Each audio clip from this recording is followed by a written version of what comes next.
C'est uniquement le cœur humilié et contrit, subjugué par le repentir véritable, que nous pouvons comprendre jusqu'à un certain point l'amour de Dieu et le prix du calvaire.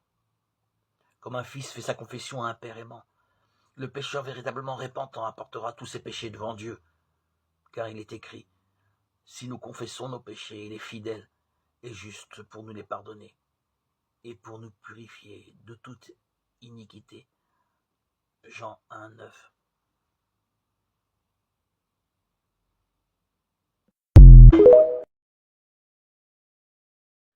Le problème du discours sur la montagne reste entier, car problème il y a.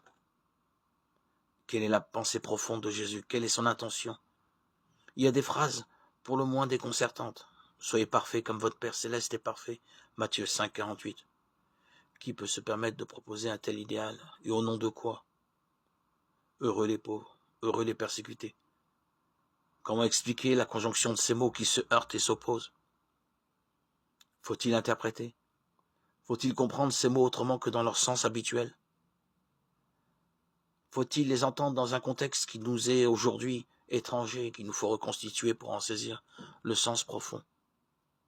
Les interprétations ne manquent pas. On peut les évoquer sans pour autant faire œuvre de spécialiste. Mais pour nous permettre en élaguant de chercher la solution réellement évangélique du problème auquel Matthieu nous affronte, nous allons emprunter tout au long de ces futurs audios l'analyse très remarquable de Jésus.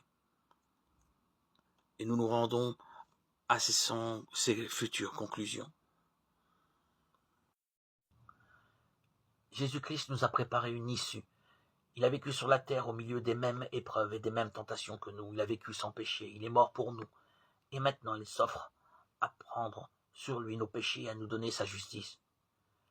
Si nous nous donnons à lui, si nous l'acceptons comme notre sauveur, quelque coupable que notre vie ait pu être, nous sommes, à cause de lui, considérés comme étant justes.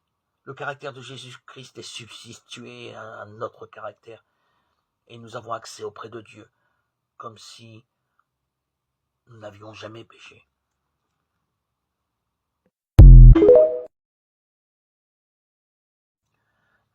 Jésus est le premier et le dernier, toujours, en tout et partout. Il doit être avec nous, non seulement au commencement et à la fin de notre pèlerinage, mais à chaque pas du chemin. David dit, j'ai constamment l'Éternel sous mes yeux. Quand il est à ma droite, je ne chancelle pas. Psaume 16, 8.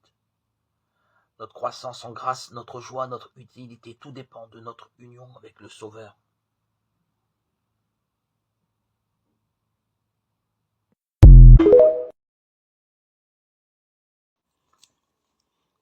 J'ai demandé une chose au Seigneur, la seule que je cherche, habiter la maison du Seigneur tous les jours de ma vie, pour admirer le Seigneur dans sa beauté, lisons-nous dans le psaume 26, verset 4. Admirer le Seigneur dans sa beauté. C'est là tout le travail de la prière. Elle nous conduit à cette admiration à la fois contemplative et magnifiante. Les psaumes, bien sûr, mais aussi les hymnes, les lectures, les intercessions ne cessent de nous conduire à cette double attitude. Contempler l'œuvre de Dieu qui crée et sauve, et rendre grâce pour cette œuvre de miséricorde qui nous atteint, nous qui prions, et ceux que la prière rejoint. Les styles différents et nourrissant notre relation à Dieu, aux hommes, tel un arc-en-ciel intérieur aux multiples nuances. Ainsi, découvrant Dieu dans le miroir de notre âme, nous apprenons à voir et à regarder le monde avec ses yeux, à aimer, à vivre comme lui. La prière nous permet de nous y tenir sereinement, disponibles et confiants, et en retour de prendre en charge dans la prière le monde blessé. Dans un lent mouvement, la prière dessine nos yeux pour voir le Dieu qui nous façonne à son image, afin que le monde, en nous voyant, découvre sa présence.